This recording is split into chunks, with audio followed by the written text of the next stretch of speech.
El Teatro Solís nace en 1840, nace a los 10 años de que el país se hace independiente, ¿no? Un país joven, adolescente todavía, con una institucionalidad frágil en 1830. Bueno, en 1840 un grupo de ciudadanos crea el Teatro Solís. Se inaugura en 1856, después de la Guerra Grande. Y en 1937 pasa a ser propiedad de la Intendencia de Montevideo. Desde entonces se debate cuál es el rol de un teatro público, qué tiene que tener de programación, a quién va dirigido, de qué manera. Entonces, esos teatros de ópera del siglo XIX, que son las mismas estructuras que tenemos hoy, estaban pensados para una minoría. La concepción del arte, fundamentalmente, era eurocentrista, y el arte como factor de prestigio social. Pero también tuvieron un rol muy propagandor de la cultura nacional, ¿no? Hay que pensar incluso en algunas óperas, los estribillos de ópera, cómo fueron símbolos y signos de revoluciones, cómo los teatros eran usados para hacer proclamas revolucionarias, cómo estaban unidos a la identidad nacional. ¿Qué tiene que hacer un teatro público hoy? ¿Qué tiene que hacer un teatro como el Teatro Solís? Bueno, debe asegurar la producción y circulación de manifestaciones culturales no absorbidas por el mercado. ¿Eso quiere decir que tiene que haber todo? ¿Eso quiere decir que todas las manifestaciones pueden estar o deben estar? ¿Cómo debe dialogar eso en una ciudad donde tenemos muy cerquita el Sodre, tenemos muy cerquita la Sala Citarrosa, donde tenemos la Sala Verde? ¿Qué lugar tiene que haber? Y lo que sabemos, una de las cosas que mayor impronta nos ha dado el Observatorio de Cultura de la Facultad de Humanidades, es que no hay una cultura única, sino que los uruguayos consumimos una hibridad cultural fuerte, que no es lo mismo la poesía en Salto que en Montevideo, que no es lo mismo que se escuche rock o música popular y dónde. Entonces, de alguna manera, tenemos que estar atentos a esas manifestaciones culturales y con respeto a todas. El teatro público, entonces, ¿qué desafíos tiene que asumir? Bueno, en primer lugar, el que da las líneas estratégicas para una institución como esta es el Departamento de Cultura de la Intendencia de Montevideo. Nosotros pertenecemos a la Intendencia de Montevideo, por lo tanto, las líneas estratégicas vienen dadas desde ese lugar.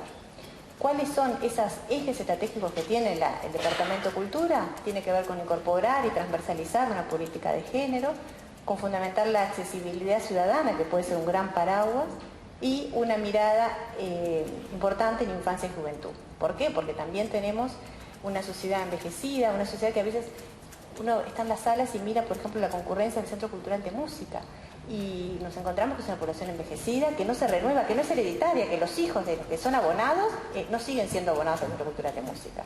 Es una de las lecturas.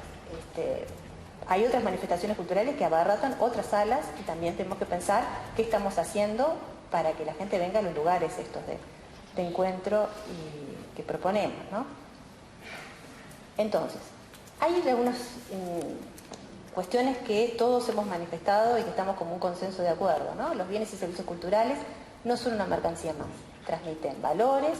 Entonces, ¿qué tenemos que tener en cuenta para el análisis, la planificación y la gestión de bienes culturales públicos?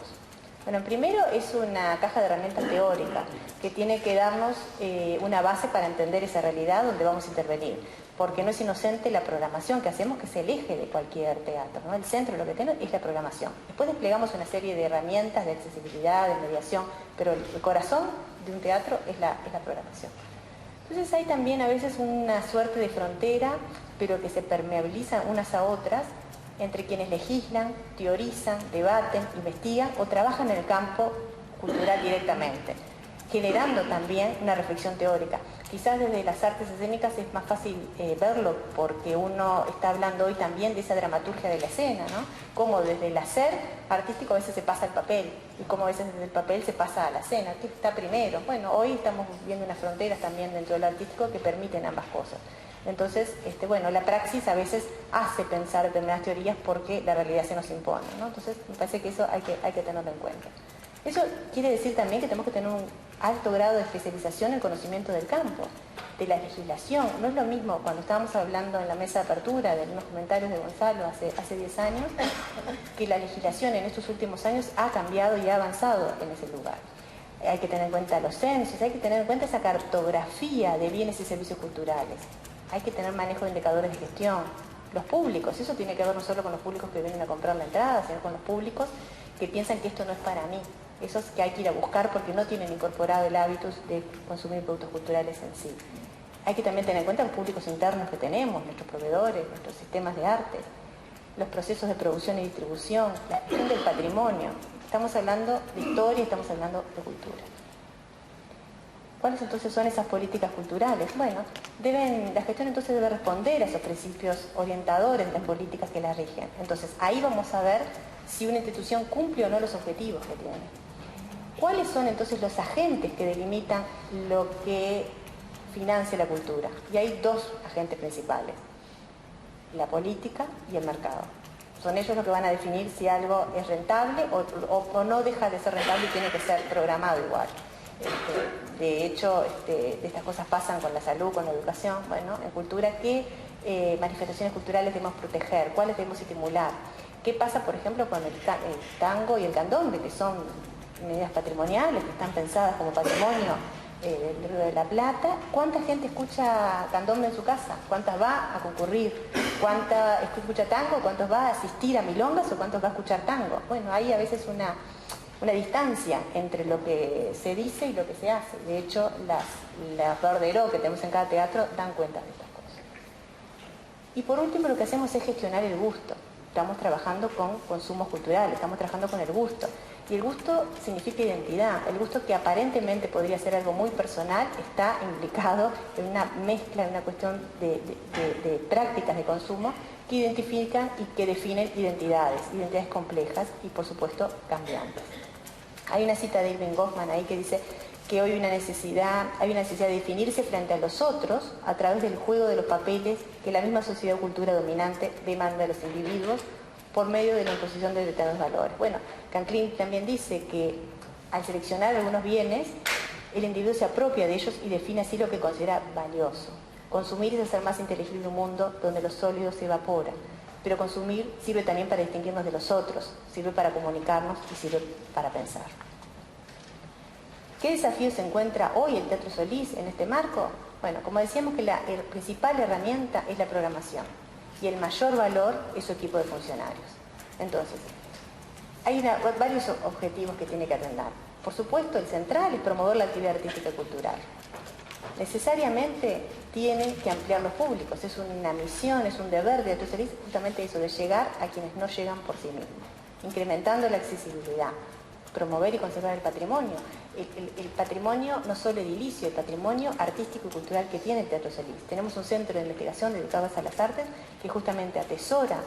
Es un campo de batalla la memoria, ¿no? ¿Qué queremos guardar? ¿Para qué? ¿Para quiénes? ¿Con qué elementos? Bueno, nosotros lo que hacemos hoy es historia, por lo tanto también estamos resguardando y también estamos conservando los artistas que pasan por acá, registrando sus voces, registrando en filmaciones, registrando también su memoria escrita. Contribuir a un sistema de las artes y utilizar los aportes de la cultura al desarrollo del país. ¿Cómo gestionamos? Bueno, evidentemente una también de las enseñanzas de Gonzalo es pensar las políticas culturales como políticas sociales. Es una frase que lo oímos decir muchas veces y nos tiñó mucho en el diseño del plan estratégico de puesta en marcha de este Teatro Solís en el 2004. Y es un método, la gestión tiene que ver con eso, con métodos, ¿no? ¿Y qué puntas tenemos que tener en cuenta para ese método de planificar y poder ver los servicios? Bueno, primero, trabajo en red. Hemos aprendido y hemos construido buenos lazos en el territorio, lazos con salas públicas, con el sistema educativo formal y no formal, porque justamente lo que hacemos es intervenir en este territorio. Tenemos que hacer un manejo de recursos humanos, de recursos materiales.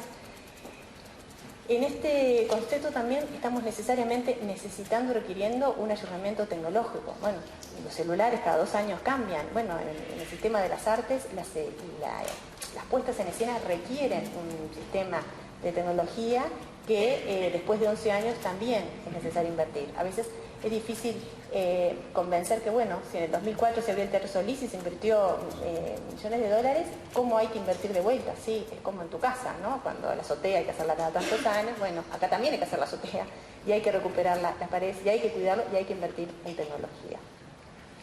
Tenemos que crear las condiciones entonces para que accedan nuevos públicos. Tenemos una gestión público-privado que estamos reimpulsando, que tiene que ver con la Fundación de Amigos del Teatro Solís. En realidad existió antes de la apertura del teatro una sociedad de amigos. En 2008 creamos una Fundación de Amigos del Teatro Solís, donde Arana fue presidente de esta fundación. Hoy el presidente es Alarcón, está integrado por 5 ciudadanos, que estamos tendiendo a agrandar.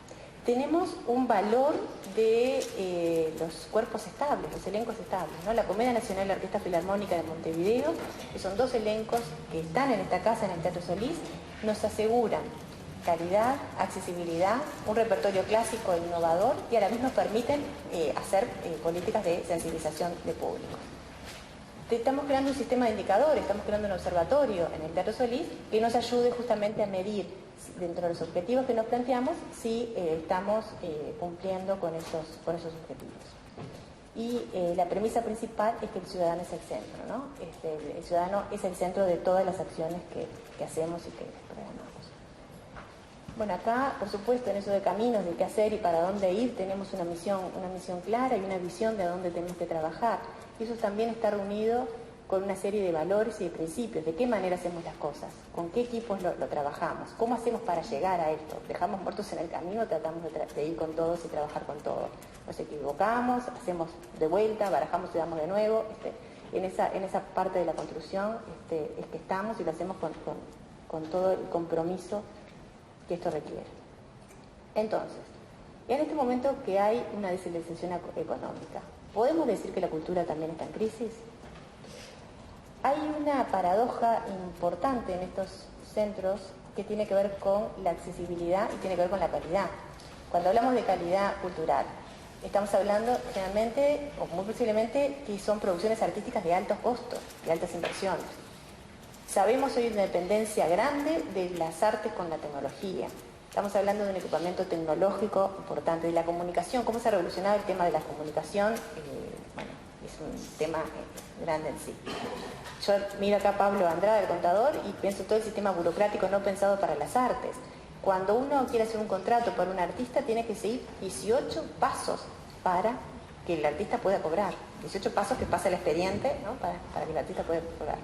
Tenemos derechos de autor de dominio público que pagamos.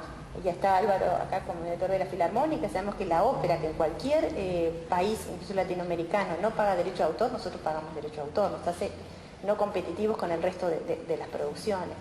Y tenemos un montón de cosas más burocráticas como para contar. ¿Qué soluciones puede haber? Bueno, una mirada corta podría pensar, bueno, podemos acortar los tiempos de ensayo, podemos programar títulos taquilleros para que venga todo el mundo y sean fáciles de llegar, todo el mundo sabe cuáles son y bueno, eso se vende mejor. Podemos programar artistas del Star System, asegurándonos una buena entrada. Y por último, no asumir riesgos artísticos, porque siempre al asumir riesgos artísticos supone una incertidumbre mayor, que las artes escénicas de por sí tienen un grado de incertidumbre porque todos sabemos que un par de zapatos uno se lo prueba, ves si te gusta, si caminas un poquito y si no te gusta lo dejas. Las artes escénicas, hasta que no estás ahí, no las consumís, no sabes si te va a gustar o no. Y no hay fórmulas infalibles para el éxito. Uno puede tener un gran director, un gran elenco, un gran texto y sin embargo no funciona. Entonces, bueno, ¿cómo hacemos para esto? Sin embargo, podemos hacer un traje más a medida. Podemos generar inversiones a mediano y largo plazo, que son las menos, ya 5 minutos, que son las menos visibles, pero que son las más largas. Capaz que políticamente no es lo que nos da más rédito, pero es lo que seguramente nos va a ayudar a pensar mejor. Eso tiene que ver con desarrollar audiencias, con estrategias de mediación, producir la convivencia ciudadana. Solo en los espacios estos espacios, estos teatros que si bien son decimonónicos, siguen construyendo un espacio para la convivencia. Bueno, podemos generar este lugar. Tenemos que tener también búsquedas de sponsors comprometidos, esas palabras que decía Rico, que eran mal vistas, ¿no? Como productividad, consumo. Bueno, evidentemente los sponsors siguen siendo un lugar cuando a veces los medios públicos no alcanzan para estar. Tenemos que tener una programación innovadora, tenemos que generar impulsos a las vanguardias y tenemos que tener olfato para reconocerlas cuando están. Estos son los objetivos que nos hemos trazado y los voy a decir rápidamente, o bueno, ustedes los pueden ver ahí. Me puedo generar quizás más en uno, ¿no? Que tiene que ver con incrementar la accesibilidad. Otros tienen que ver a la interna, que tienen que ver con promover una cultura de trabajo saneada. Bueno, son 4 objetivos que nos hemos trazado desde el año pasado y que tenemos indicadores que van diciendo cómo los vamos llevando adelante. En este momento, mirando un año de programación, ¿de qué se basa la programación del Teatro Solís? En cómo está compuesta. En su gran mayoría tiene que ver con teatro y teatro de prosa. sigue la música. Tenemos 3 salas. Esta sala, originalmente pensada como una sala de conferencias, también está siendo utilizada como sala para teatro para niños. Hemos tenido danza, tango, solos en el mediodía que estamos haciendo. Es una sala multifuncional. Claro, no tiene camarines, por lo cual nos limita también el uso y falta quizás más equipamiento escénico. Tenemos la sala Zabala Muniz y la sala principal. O sea, en 3 salas que incluso en vacaciones utilizamos una 4ª sala. Tenemos una sala de proyecciones que la hemos también transformado en una sala de teatro para niños que ha funcionado muy bien. O sea, en cada rincón del teatro lo estamos maximizando en ofertas y segmentando en qué públicos queremos traer. Bueno, por subgéneros, también podemos leer en qué subgéneros estamos trabajando más. Por ejemplo, la ópera nos lleva un 4% de la programación. Sin embargo, es una inversión muy grande hacer ópera en Uruguay. Para eso hemos generado también otras mediaciones en cuanto estamos trabajando con docentes de secundaria, con los inspectores de secundaria, está colgado en la web, si alguien lo quiere ver, son unas fichas didácticas que más allá de decir qué es la ópera y qué títulos van a ver, tiene también una parte pedagógica en el cual se dan las clases a los docentes. Uno tiene 20 minutos para trabajar tal tema, 40 minutos para tal otro, y tratar de involucrar que lo que está pasando en el escenario tiene que ver con su vida cotidiana y cómo lo pueden relacionar. Entonces, de esa manera, trabajar con jóvenes. También, por ejemplo, este año instauramos el año pasado un consejo artístico con la Comedia Nacional y la Orquesta Filarmónica de Montevideo, donde justamente una de las puestas en escena que tiene que ver con Bodas de Fígaro es la misma ópera, ¿no? Bodas de Fígaro, el mismo título, puesto en el casamiento con la Comedia Nacional y en bodas con la ópera, con la misma escenografía y el mismo regi, de una manera para poner en valor justamente los 2 elencos. Y eso lo estuvimos también acompañando con 2 exposiciones. Una exposición en el subsuelo, que todavía está, que es sudamericanamente, que es sobre la ópera de Roma, sus primeros 30 años en América del Sur, esas giras que hacía por Santiago de Chile, Uruguay y Brasil. Y en el foyer una exposición de Oscar Álvarez con unos vestidos de ópera que ha donado a la colección del Teatro Solís. También hemos dado charlas de construcción de la ópera y eso. Bueno, desde lo público se emplean generalmente 2 estrategias que a veces están combinadas, pero que estamos trabajando acá también. Una tiene que ver con los subsidios a la puesta en escena, es decir, subsidios a la oferta. De una manera, hace años que se viene trabajando en la mejora de infraestructuras teatrales y en el programa de producción y circulación de bienes y servicios culturales, que tenemos todos los fondos, todos los premios, programas interculturales, la seguridad social del artista. Después tenemos los subsidios a la demanda. Sin embargo, ¿se trata solamente de una cuestión de precios el acceso a la cultura? ¿O también las encuestas de consumos culturales nos han dicho que cuando la gente no concurre a determinados espectáculos dice esto no es para mí y no tiene que ver con el precio? Entonces la gratuidad no alcanza, sin embargo tenemos maneras de abaratar esos costos de entrada. Tenemos la tarjeta Montevideo Libre, es una tarjeta que, bueno, también está en la página web del teatro. Los estudiantes de bachillerato, del IPE y del magisterio tienen acceso a más de 40 salas de teatro, cine, carnaval. La tarjeta es espectacular, la tarjeta docente, inclusiones. Lo interesante de esta tarjeta Montevideo Libre es que tiene un chip por el cual uno puede hacer el seguimiento y sabe quién vino a ver un determinado espectáculo, qué otros consumos culturales hizo en la ciudad, de qué barrio es. Entonces uno puede hacer una suerte de trazabilidad del consumo cultural de esto. Bueno, tenemos desarrollo de audiencias, que es lo que habíamos dicho de trabajar. Cortito. El área de desarrollo de audiencias que creamos este año tiene a su cargo el Departamento de Educación, el CIDA y el Observatorio de Datos. Diferenciamos entre sensibilizar públicos o fidelizar audiencias, son estrategias distintas, si queremos hacer una cosa o si queremos hacer la otra, y ahí tenemos un menú de opciones, de programas de visitas guiadas, de programas de sensibilización a las artes, de formación profesional, el proyecto Un Pueblo al Solís, el proyecto de Artes y Derechos Humanos, y el proyecto de Punta Rieles que estamos trabajando desde agosto del año pasado en la cárcel de Punta Rieles. Esto da para desarrollar más, pero al menos titulares de cosas que estamos haciendo. Bueno, dentro del desarrollo de audiencias estamos trabajando en esta plataforma. Proponemos, es más, lo que estamos trabajando a nivel piloto es trabajar con el seguimiento de grupos, es decir, por lo menos tienen que unir a 3 instancias, el mismo grupo a 3 instancias en el año, por lo cual se puede hacer un seguimiento, porque claro, nosotros el año pasado, que cumplimos 10 años de la apertura del Teatro Solís, lo utilizamos más marketingeramente para decir, bueno, 10 años de políticas públicas aplicadas a cultura. Y esa vez decíamos, bueno, pasaron más de 2,5 millones de personas por el teatro. Si bien es cierto, Es una cifra que en sí no dice nada, porque sospechamos que no son 2,5 millones de personas distintas. En realidad hay públicos que se repiten. Pero marketingamente de alguna manera nos sirvió para poner foco en el teatro, pero de esa manera no construimos públicos. ¿De qué manera podemos generar este desarrollo de audiencias? ¿Cómo podemos medir? Bueno, estamos empezando con liceos y grupos de estudio piloto que vienen a más de 3 ofertas que estamos haciendo y con ellos las seguimos. El docente es el gran aliado de esto. Entonces, la cultura y las artes siguen siendo entonces un símbolo de identidad y prestigio social. Las preguntas que nos tenemos que hacer para poder avanzar y delinear estas perspectivas. ¿Qué bienes y servicios culturales debemos promover o conservar? ¿Qué manifestaciones artísticas deben subvencionar las políticas culturales públicas y para qué públicos? ¿Cómo? ¿No? ¿En qué soportes? La tecnología que cambia todo el tiempo. ¿En qué soportes hacemos las filmaciones, las estructuras patrimoniales, digitalización de los acervos, conservación de fotografías, bocetos? ¿De qué manera? Nosotros estamos publicando, ahora acabamos de publicar una serie de bocetos de vestuario, de una serie de investigaciones sobre Margarita Xirgu en Chile, en Argentina y en Uruguay, pero estamos seguros de que no alcanza.